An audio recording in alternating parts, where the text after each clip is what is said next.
call the Joint Committee of Ordinance in Downtown to order.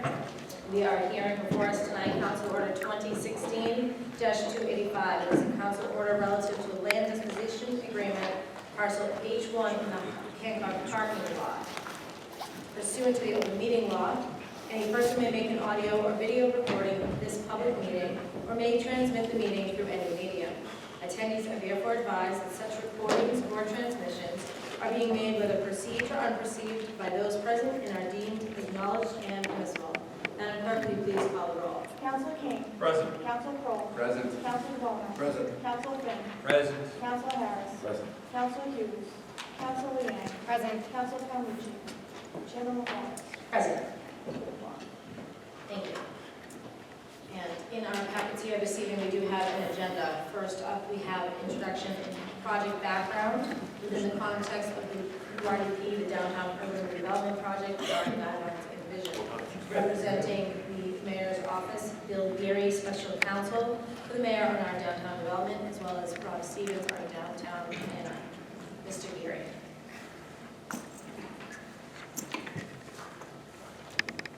Thank you very much, Madam Chairwoman, and through you to members of the Committee and Council. We're pleased to be here this evening to give the background for the project, which was announced nearly 2 years ago by the Mayor as one of the first projects to be undertaken in the downtown area, along with the O'Connell project and the Galvin project are in place. During the course of the last 2 years, and a little over a year that I've been involved, we have gone through a painstaking process of reviewing the options for the developers known as LBC as to the project that could be undertaken.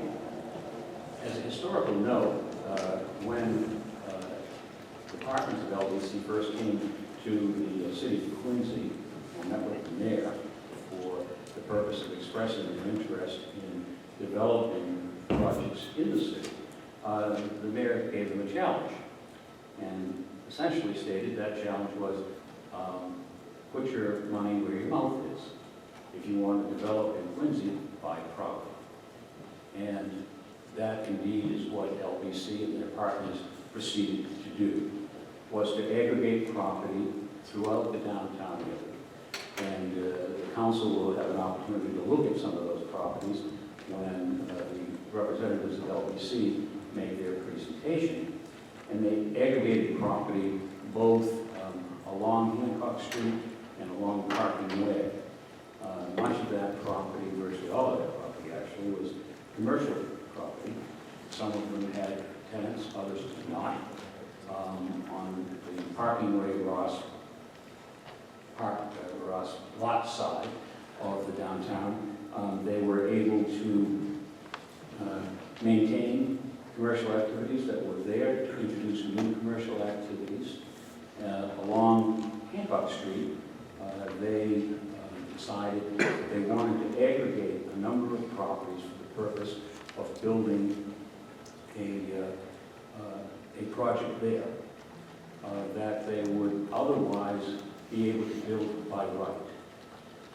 They purchased the properties aggregated from the corner of Cottage Avenue, traveling southward on Hancock Street, up beyond Payless Shoes and the location of the Fuji restaurant.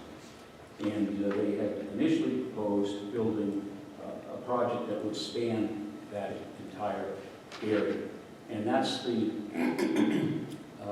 depiction you see on your screens, and the audience can see on the screen here, that was unveiled as the initial proposed project at 1500 Hancock Street.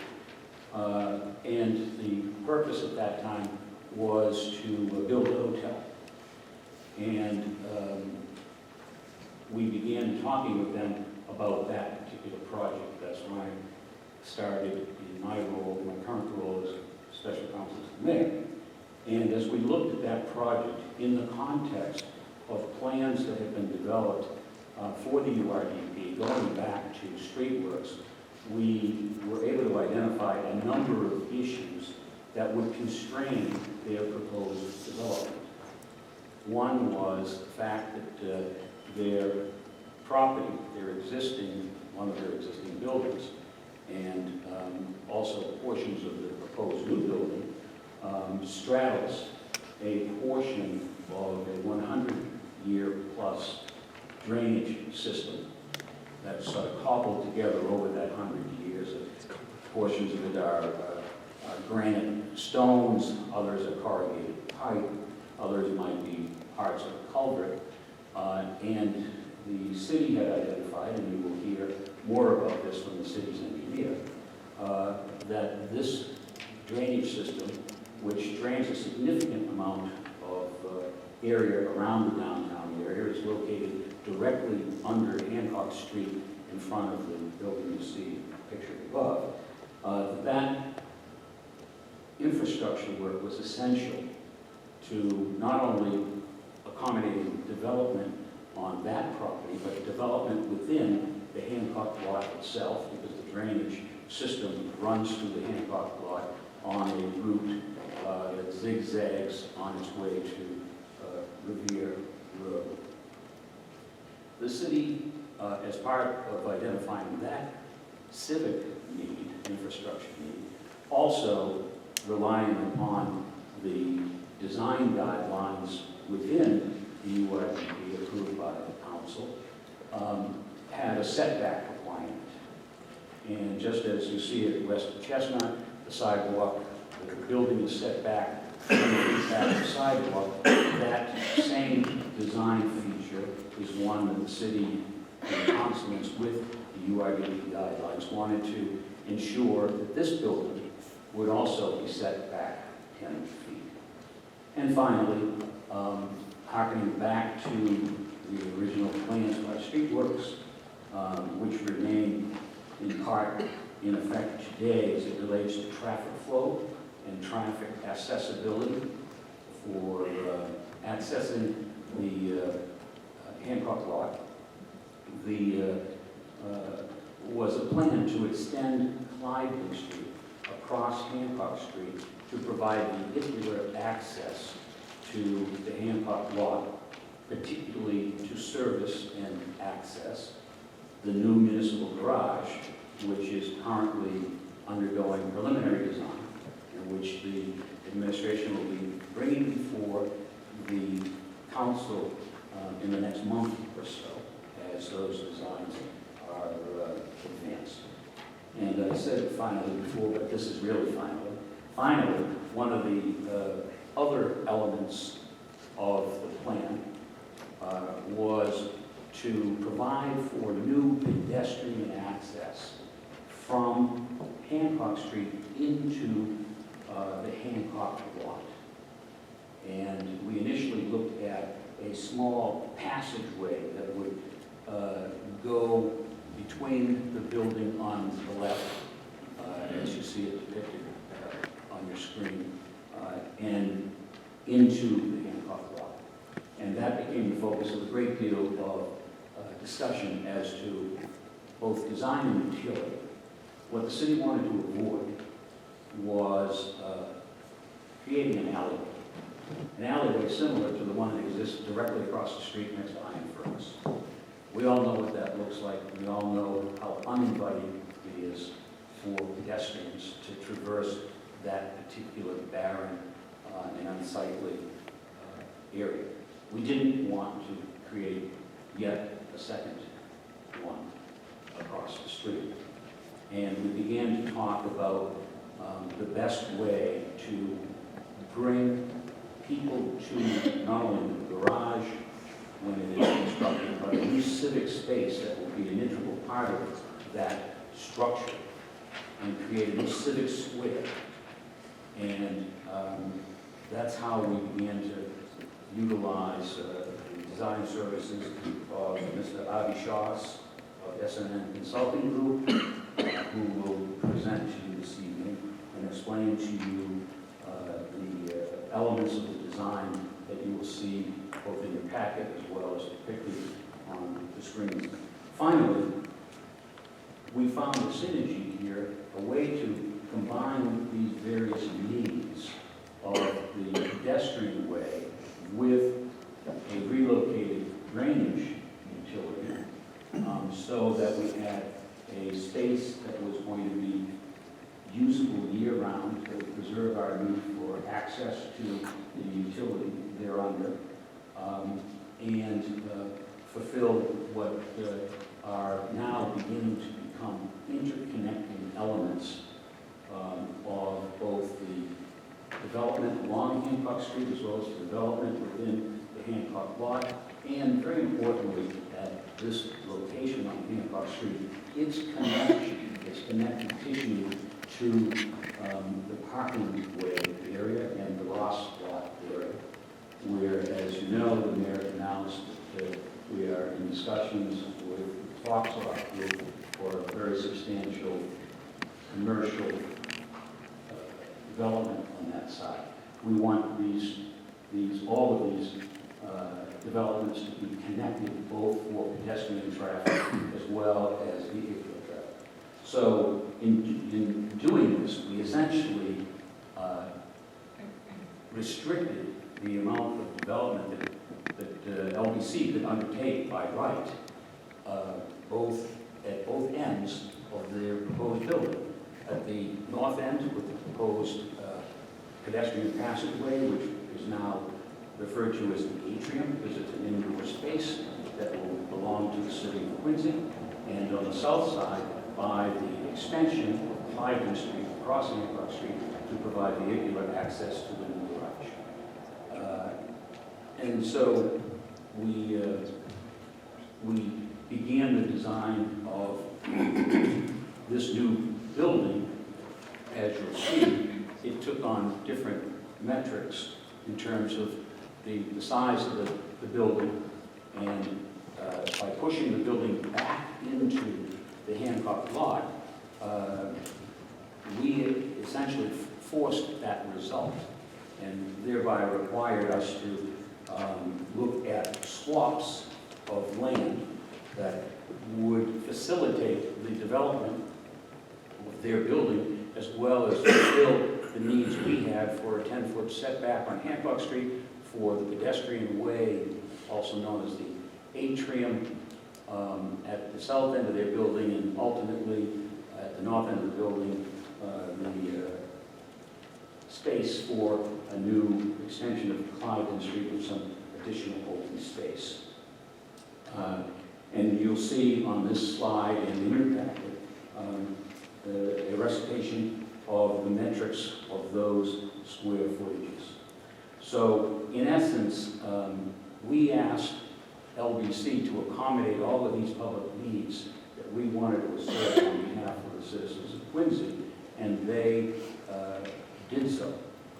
And in doing so, I think they will agree that we came up collectively through this charrette process, negotiating process, with a exciting project, better project which is going to provide new civic space for the citizens of Quincy, which is going to be, as I said before, connective tissue to new outdoor civic space that's going to be part of the garage project. That was the result of that process, and you'll be hearing more about it through the presentations. And finally, the other issue was that, as you all know, LBC operates a small hotel, a suites hotel, that's adjacent to this project. And indeed, the original proposal was for that small suites hotel to share a lobby with the proposed new project. LBC, throughout this process, was conducting its due diligence in an effort to determine whether market conditions existed for a new hotel in downtown Quincy. That notion had been embodied within the prior streetworks proposals, and LBC retained services of a well-known hotel consulting firm to determine whether or not there was a market for a large hotel within the downtown area.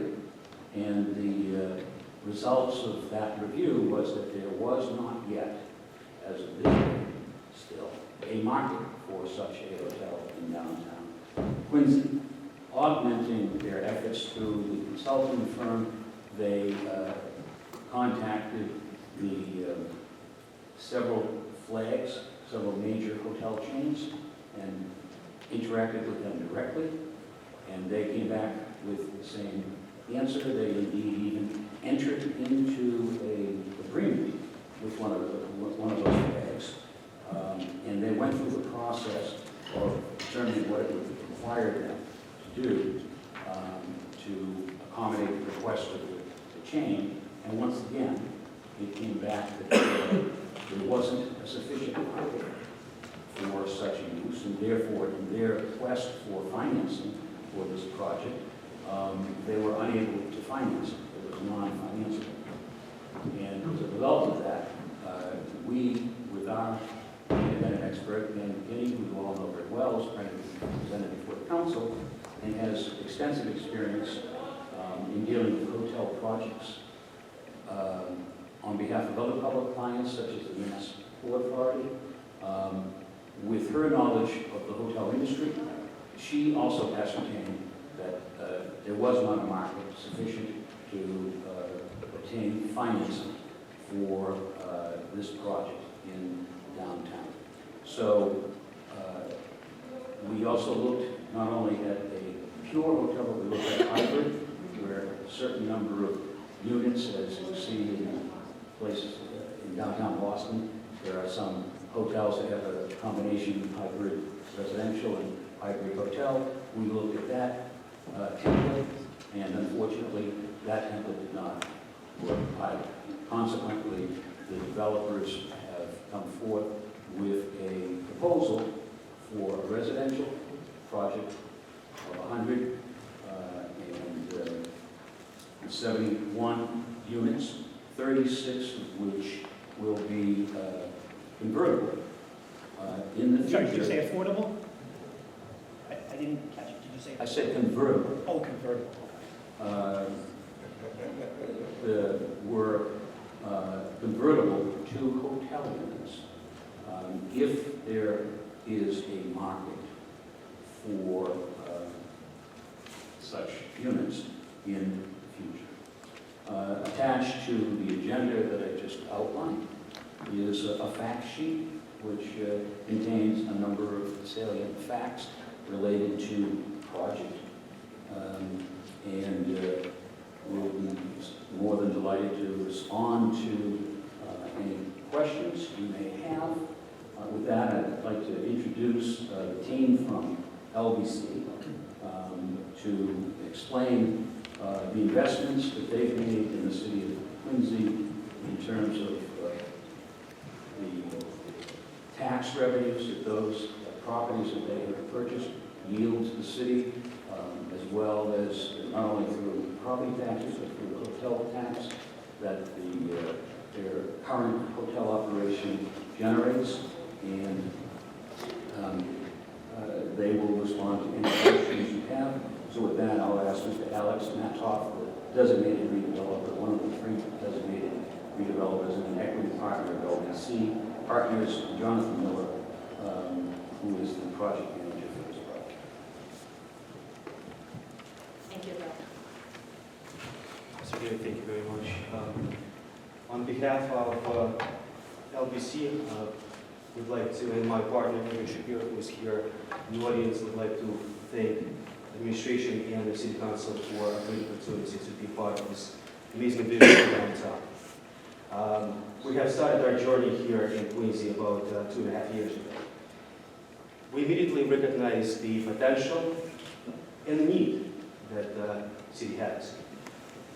Within that time, we acquired approximately over $20 million worth of real estate properties within the downtown of Quincy.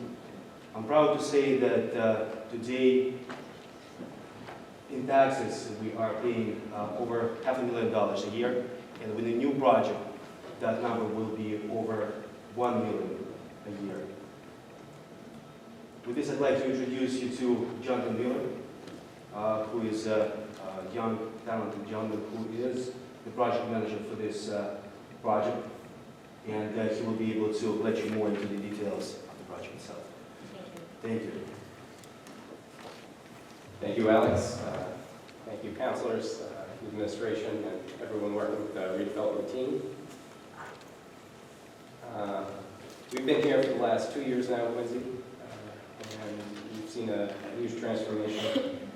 We've been working with the city's team to try and fit in URDP number 4, as well as the ever-evolving master plan for the Hancock lot.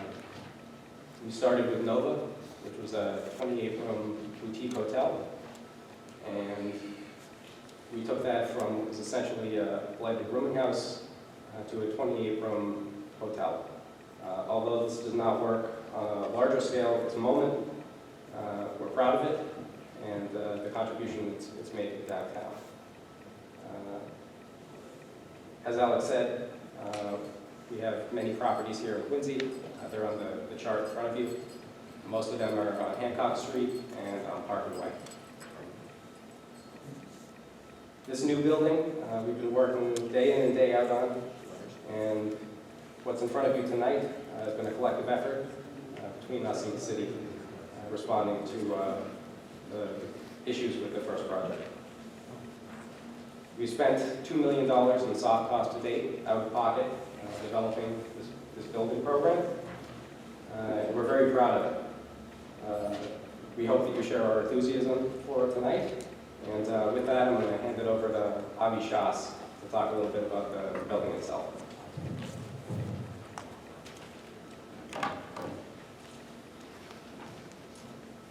Thank you for having me this evening, and I think that Bill and Jonathan and Alex's beginning, they've touched on most everything. Now just to jump to the building itself and the impact that it's going to have on Hancock Street and the development of downtown Quincy as a whole. First, to touch on the collaboration with the city administration and designers and consultants and the design team. Has been a pleasure. Everybody's put forth an honest effort, and with the constraints that the URDP had provided on what was our initial design, the by right design. I think that what we have developed is a true test of teamwork, and I think everybody has bought into the public benefit of the extension of the sidewalks and the public space, the safety and the aesthetic of the atrium, which to be branded, but will be a wonderful connection from everything that's happening across the garage and Hancock Street to the future developments, including some that were discussed last week, and the parking garage. And not only is it, I'm biased, but it obviously offers a upgrade to what is existing, but it's it will be a well-lit, energized, dynamic environment using both traditional materials that are contextual to downtown Quincy, as well as modern materials like the glass and the metal of the atrium, which provide not only an aesthetic backdrop to the precast and the brick, but it's also it's just a safe, conditioned way to travel. That, as Bill said, it was the administration's intention not to have this as an alley. I think that what we've created is, in essence, a galleria, something that you would see in major cities throughout the U.S. and in Europe, where people aren't just passing through. There's access to restaurants and a lot of vibrancy that is proposed. So so now to get into some of the specifics about the building, and I know that there's a lot of people to talk, so I'm going to try to keep it quick. But a mix of precast concrete, brick, and really nice traditional materials paired with some more modern glassy metals and panelized systems, I think will not only complement what's there, but also complement what's to come in the future. And whatever redevelopment comes, this will play a role in setting a tone as a really important component to all the future development. Bill did mention it's 171 units of residential with 36 that are located on the second floor inside of the podium, which is a concrete construction. Those are designed to be easily modified to hotel units should the economic drivers and all the markets be where they need to be to make that switch. Obviously, economy or market driven.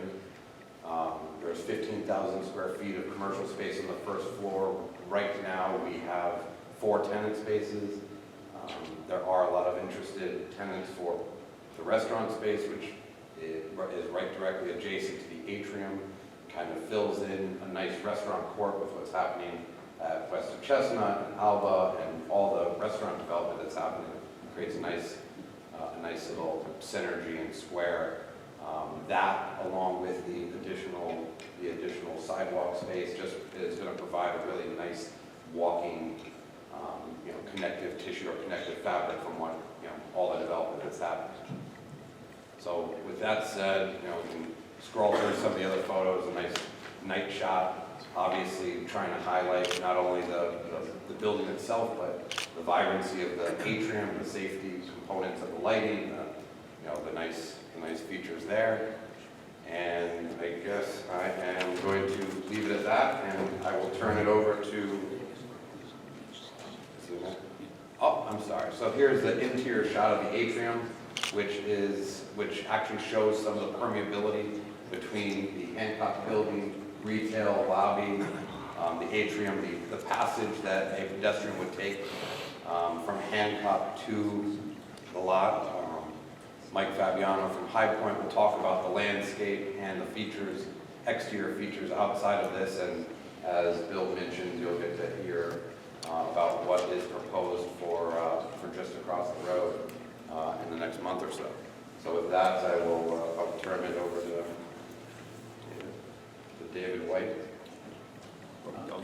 Thank you. Just a follow-up to Mr. Strauss's comments, because I think it's important in terms of the feedback that we've received from council in our prior presentations with respect to the prior LDA for O'Connell. We've all talked about the need for economic activity in the downtown. That by necessity, obviously, these first projects that have been discussed that have been residential in nature, really introducing in this section of the downtown a new residential community that didn't exist over the course of the last 50 or 60 years. But we are earnestly trying to make this mixed use work synergistically, and the commercial activity is critical. Both the proposed activity that's going to occur over on the Ross side, as well as saving or restoring, if you will, commercial activity along this stretch of Hancock Street. All of those buildings that were replaced, will be replaced, had commercial activity at a lessened area over the course of the last number of years as blight began to afflict downtown. In this scenario, they are replacing with this new building under strange circumstances virtually as much retail space, as much commercial space on Hancock Street that previously existed, even with that 10-foot setback that they had, 10 foot of commercial, valuable commercial square footage that they lost. The other aspect here that's important is that the design of the building, as it evolved, required this building to have 4 faces, 4 fronts. So this atrium, as you see it, on a new civic space that is in front of the new garage. There's the side that's going to look out on Hancock Street, and then there's a side that will look out on the new Cliveden Way extension. So we are heading in the direction of maximizing as much as possible in this project and in future projects the availability of commercial and retail space on what I like to call Quincy's main street. So with that, I'm going to ask the city's consulting engineer, David White from Wooded & Curran, and Mike Fabiano. I'll let them decide how they're going to present it. The next slide you see will relate to the infrastructure work, which is not sexy, but necessary. It's indispensable. And we know how much chaos sometimes infrastructure work can inflict on a busy area like downtown Quincy. And one of the beauties of the legislation that was enacted is that by being able now legally to have the designated redeveloper do this work simultaneously with the work they're going to do on their own project. And in this instance, almost as a precursor to the work they're going to do on this project, it will be more expeditious and more cost-effective for the city of Quincy. With that, I'll ask Dave White to step forward. Thank you. Just while Mike Fabiano. just while you're coming up, I think just by starting this out, but our intent tonight is to get through a preliminary presentation by the project team. We do hope to have opening questions by some of the counselors along the well, but we will have a hard stop at 7:30 and subsequent meetings to be scheduled. So we definitely want to get through as much of the initial presentation tonight as we can. Thank you. So, thank you. So I will make the call right now. I was just going to present on some of the landscape treatments, but I think in the interest of time, I'll defer to David to talk about the culvert activity, which was the public improvement project, and then we can circle back if people have questions about the site and